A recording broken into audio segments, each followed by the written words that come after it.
Perfect. Okay. So, hello everyone. Welcome to the medical school webinar. Basically, we just wanted to invite Stanley here, who's a current UCLA med school student and Fulbright alum, to answer questions and to just talk about his experience in med school and maybe a little bit about applying. Chase, I know you're already into med school. But some people who wanted to attend, just like if you could had a few questions about that. So Stanley, if you could just give like a really brief overview, and then we can just start questions. Yeah, definitely. So I'll just start with how med school's been. So I just finished my first year at UCLA, and it's been pretty awesome, like overall. I've also like going into it, I talked to a lot of current students, so I kind of had an idea of like what to expect. I would say it's pretty different from college in the sense of that. Kind of two things. So like academics become kind of the most important. I thought like for me in college, I spent a lot of time doing like extracurriculars and kind of studying. I mean, studying was still important, but it didn't feel like it was, um, you know, the most important thing until maybe like as it got closer to finals. But for med school, it's kind of like you always have a lot of material. You probably heard people kind of say just like the volume of material in med school is a lot, and it's definitely true. I wouldn't say most of it is like super difficult to like grasp or comprehend, but you're just expected to retain a lot of material in not a lot of time. Um, so for me, like the beginning probably month or so was like kind of difficult to kind of adjust to how I needed to study now as opposed to how I'd studied in back in college. But for the most part, like med school, they realize that a lot of us have been out of school for at least some time, and so usually the like the first block or like the first month or so of class is like kind of a intro to being pre-med, so it's a lot of just like the pre-med classes we took, and they kind of ease you into med school. And then once that kind of starts and settles in, then you get to know your classmates really well. You kind of start finding your own niche, like what groups you want to take part of, and stuff. So overall, it's been really great. I'm really looking forward to second year, especially rotations as well. Awesome. Okay, well, to kind of follow up on that, you said that as you moved into your first year, they did have a little bit of easier block set into the beginning for you, like an intro to medicine course. Um, hmm Coming from a Fulbright and having been out of school, and I know that a lot of people that do go into medical school have at least been involved in the medical field in the years leading up to their entrance to school. So you've hmm had quite a mental, gap between your undergraduate studies, Fulbright, and then now medical school. What was the transitioning process like for you, and what techniques did you use to get yourself back into more of an academic thought process? Yeah. So I honestly think if you took some time off, whether unless you like spent your time doing classes like getting a master's or something, whether you spent your gap year doing research or working in a hospital, I don't think that prepares you more or like puts you in a better mindset. Honestly, I think not having gone through or like experiencing that kind of medical thing before medical school actually made me more refreshed because I was like more excited to start. Because I remember when I was in Korea, like the last month or so, I was really excited to like kind of get back into school to start learning stuff that I had been away from for over a year. I know some of my classmates that either took like post back, so they spent their gap year doing like already pre-med stuff or medical school stuff, or if they're scribing and stuff, like they were like, oh, I've already been doing this, like this is more of the same. They weren't like as excited. So I actually think a lot of my classmates who did the same, who kind of like did teaching or did something like not related to medicine in their gap years or their time off, we were all like super excited and it kind of hit the ground running. As for you're right, like we are, just being out of school and like not being used to having like work to do and studying and stuff. I think that that just takes some time. There's not too much you can prepare for. I mean, kind of having an idea of like being more on top of it, knowing that you have been out of school and maybe just being a bit more diligent with how you study could be something, or like forming study groups. Like I think for me, like having a group of friends that we always like study together. So if we have questions, we can just ask each other. Also, a lot of medical schools are super collaborative. Like UCLA's pass fail. So if people like make study guides, they would just kind of post it on like our Google Drive or a Facebook page or something. Um, and that definitely helped in the beginning when some people who are more kind of like still in the academic drive were still on top of it doing a lot of stuff, and some of us still lagging behind. Like we kind of used that to pick us back up and put us on track to kind of have an idea of um, what we should be doing to kind of get through medical school. Okay, I'm gonna piggyback off of that answer, I guess. So I'm very much in a similar position to what you described in your response there. I am right now starting my last month of Fulbright, and I will be going to a school that is also pass-fail, University of Phoenix Hmm. Medical School, University of Arizona Phoenix Campus Medical School. Um, Hmm. and I'm, I guess, moreover than techniques that you use to be successful, what was the physical demand on your body, like transitioning to that hard of like a studying schedule, coming from a Fulbright? Not to downplay our business here, but I'd imagine that you were working X number of hours of days, over what you were doing in Fulbright. Right. Actually, I think I probably uh, am like in better physical shape than I was in Korea, just because maybe it's just like the environment. Like most of my peers like are very active. I see a lot of my friends like at the gym often. We often go off to the beach and like kind of just like hang out there or do hikes during the weekend. And so I feel like in Korea I was at least for me I was a lot lazier. I kind of like after school I kind of just went back, or sometimes like went out and like had dinner with the other people in my town. But I don't know. Actually, medical school really is what you make of it. Especially like you said, if you're going to a pass-fail school, it really takes off a lot of stress.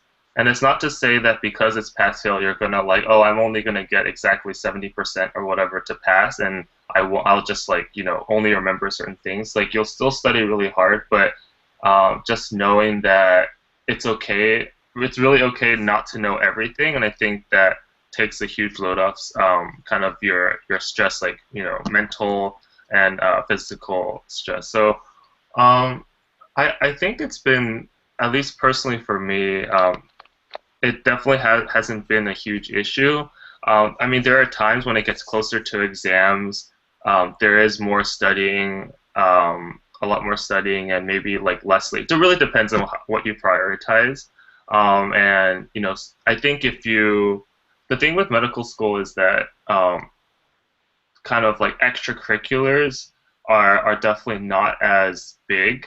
I mean, our school, most of our like student groups are like interest groups and whatnot, and even like doing stuff for extracurriculars would, in college maybe be doing like once a week. Our things would probably be like doing like once a month or once every like 2 months.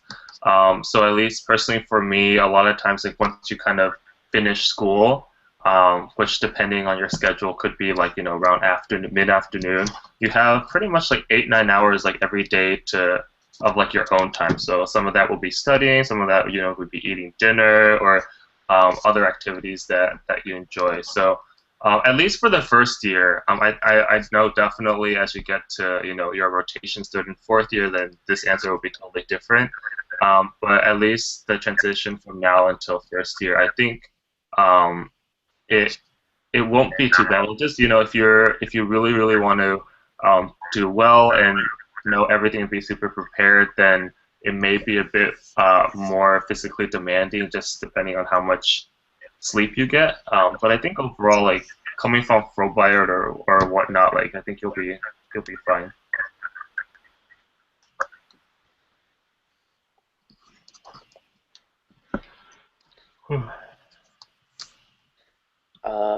Okay, so one of my questions, I'm a year behind Chase. I'm in the middle of applying right now.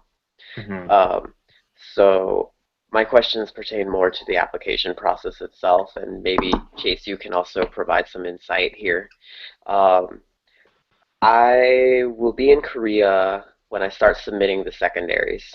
Um, so it's a little more difficult to find people to like kind of look over these essays being in Korea. Hmm. But I felt like you guys, you probably were at orientation when you were doing your secondaries. Um, so I don't know, what do you think is the best way to maybe revise some of those essays being here? For me, I know I just leveraged network connections. So having Brett, my older brother, being a Fulbright before me, and him being able to take my secondaries and send them to previous Fulbrights or people from his class year to quickly look over if they had enough time. So maybe it went out to 6 or 7 people, and then I got feedback from 3. And that feedback was purely based on content and approach in my writing style. Because these are people that have applied and got into medical school and not really going through and trying to nitpick like how I can improve any one particular sentence because chances are they're in their first or second year and they're too busy. And so once I got that information back, I made the adjustments to my secondaries. And then for the rest of my editing time, I was just working with people that I had identified as good writers and saying, like, okay, this content-wise is where I want it to be, but how do we make it better? And that was not too difficult because you can find plenty of Fulbright people in Korea, especially, around orientation time when second years aren't working as much to give it a good look over for you. Um, and I was bad about submitting my secondaries, and I didn't submit them until the beginning of October. I wish I got them in earlier, but I think that was like a really good, solid plan, at least for me being in Korea. Yeah, I did the same. I kind of like so I guess my situation was a little bit different, or like mine and Chase's, because we started, or at least for me, I started like some of the essays when I was still in the U.S., like a month or so before we left for Korea. So I was able to, because I knew that I would be writing a lot of the secondaries during orientation, and that orientation was in itself already really difficult and really like pressed for time. So I wanted to do as much as I could before orientation started. But yeah, pretty much like I had some advisors in college that agreed to like look at some of my essays. I had some friends that either went through the process or not, or were not. I had also felt that it was important to have friends that weren't in medical school. Either if they're just very good writers, or just have a different perspective. Um, because when people on admissions, at least for UCLA, not everybody is kind of a doctor. There will be PhDs, there will be social workers, there will be people that are tangentially related but not necessarily MDs. So when they read your personal statement, they won't. Some of them aren't doctors, so they don't know exactly what it is. So it's nice to have like a more broad perspective on personal statements. So I had like 1 or 2 friends that I had like an English major friend and one that's like in consulting, kind of like take a look as well, just to see like what they thought. I mean, they know about like what it takes to get what it takes to apply to medical school, but not really like the motivations and whatnot. I also thought it was really valuable to get their advice. But I think because there are so many secondaries and there's so many essays, I didn't want to burden. I wasn't gonna send out every single one of my essays to all the people to take a look. So I kind of like prioritized um, which essays I thought were the most important, the ones I need the most work on. So that tended to be the ones that came up the most. So almost so many schools had like a similar question, like, "Oh, tell me about the biggest obstacle you've ever had and how you overcame it," or "Tell me about how you will contribute to the diversity of our medical school," or something. And a lot of schools had that, so I kind of like, okay, this is a really important essay because I'll use it for like 6 of my schools. So I was like, okay, maybe this one I should get a feedback on, and then for like maybe one essay that's like particular to one school, I was like, okay, I'll just kind of like tackle this on my own, and if I really am having trouble, I feel like it's really bad, then I'll bother someone with it. But if it was just kind of like, oh, it's okay, then I kind of just like did it myself. But I think if you have time, or if you have people that are willing to look at personal statements and they don't really mind, I think the more feedback, the better. To just kind of have an idea of like what other people will think about your essays, and then go from there. Yeah, I agree with what Stanley said 100%. The only thing I would kind of even add to that is that yes, you want to preempt as much as possible. Having the knowledge that you're going to be applying and already having your test score that you're going to be applying with now, that means that you can have your application in and being processed on the 1st of June when applications for the ANCUS open.